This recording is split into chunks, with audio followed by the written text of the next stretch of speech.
మనకి మాడుగుల పోలీస్ స్టేషన్కి పరిధిలో నివసిస్తున్నటువంటి సేనాపతి రామాంజనేయులు అనేటటువంటి వ్యక్తి ముందుగా 21వ తారీఖున కనిపించకుండా పోవడం, దాని మీద మనం 23వ తారీఖున ఒక మిస్సింగ్ కేసు రిజిస్టర్ చేయడం అనేటటువంటి జరిగింది. తర్వాత ఆచూకీ కోసం ప్రయత్నించే క్రమంలో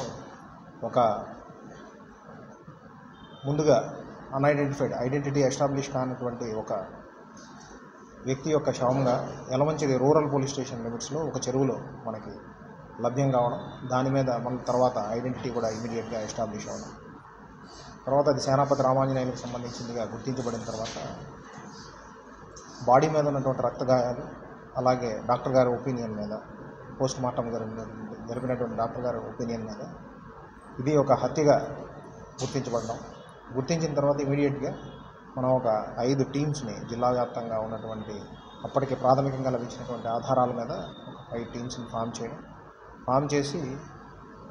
ఎవరితో అతను లాస్ట్గా కలిశాడు, ఎవరితో మీట్ అయ్యాడు, సో ఎక్కడెక్కడ తిరిగి ఉన్నాడు అనేటటువంటిది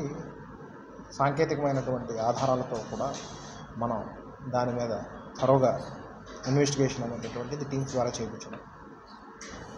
అనకాపల్లి డిఎస్పీ గారు మరియు పరవాడ డిఎస్పీ గారు ఇద్దరితో కూడా సంప్రదించి ఇద్దరి ఆధ్వర్యంలోనే 2 టీమ్స్ కింద 2 వైపుల నుంచి కూడా పర్సూ చేసే విధంగా ఏర్పాటు చేసిన తర్వాత మనకి సాంకేతికంగా దొరికినటువంటి ఆధారాలతోనే, తర్వాత ఫిజికల్గా మనం వెరిఫై చేసినటువంటి ఫ్యాక్ట్స్తోనే ఈ హత్య అనేటటువంటిది చేయడానికి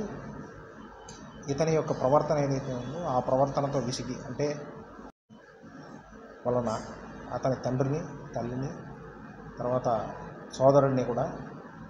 హింసించేటటువంటి వాడనేటటువంటి విషయం. సో దానిని ఎలా అయినా ఇతనిని వదిలించుకోవాలనే దీని మీద అతని సోదరుడు మరియు తండ్రి కూడా కలిసి, సోదరుడు ఒక ఫార్మా కంపెనీలో పనిచేస్తూ ఉన్నాడు, అతనికి అసోసియేట్ అంటే అక్కడ పనిచేస్తున్నటువంటి ఇంకొక వ్యక్తి యొక్క సహాయాన్ని తీసుకొని అతను గుంటూరుకి రెంటచింతల మండలానికి సంబంధించిన ప్రస్తుతం పల్నాడు జిల్లాకు సంబంధించినటువంటి వ్యక్తి, అతని ద్వారా సహాయం పొందడానికి ఇతనిని ఎలాగైనా వాళ్ళ సోదరుడిని హత్య చేయడానికి ఒక పథకాన్ని రచించే విధంగా చేసి, దానికోసం రెంటచింతల ప్రాంతానికి సంబంధించినటువంటి మరొక 4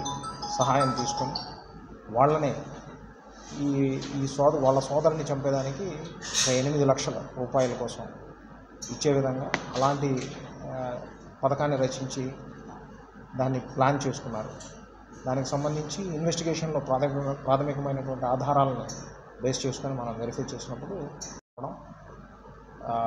ఎవరైతే డిసీజ్డ్ అంటే ఇప్పుడు చనిపోయిన వ్యక్తి ఉన్నాడో అతనిని యొక్క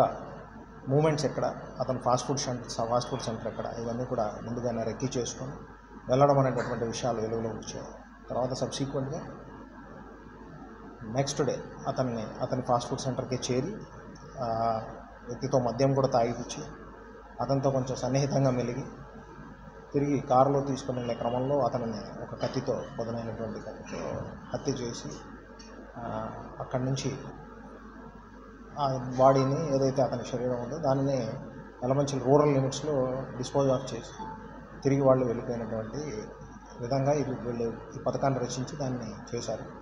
ఇప్పుడు పోలీసు వారు చేసినటువంటి ఎఫర్ట్స్ వల్ల సో దానిలో ప్రధానమైనటువంటి నిందితులైనటువంటి సోదరుడు కానీ తండ్రి కానీ అతనికి సహాయపడినటువంటి సోదరుడి యొక్క ఫ్రెండ్ సహాయకారుడు ఎవరైతే ఉన్నాడో అతను కానీ వాళ్ళందరూ కూడా వాళ్ళ యొక్క కన్ఫెషన్ అనేటటువంటి దాని మీద వాళ్ళు లొంగిపోవడం, తర్వాత మిగిలిన 4 కూడా ఎవరైతే గుంటూరు రెంటచింతల మండలానికి సంబంధించిన వాళ్ళు ఉన్నారో వాళ్ళందరూ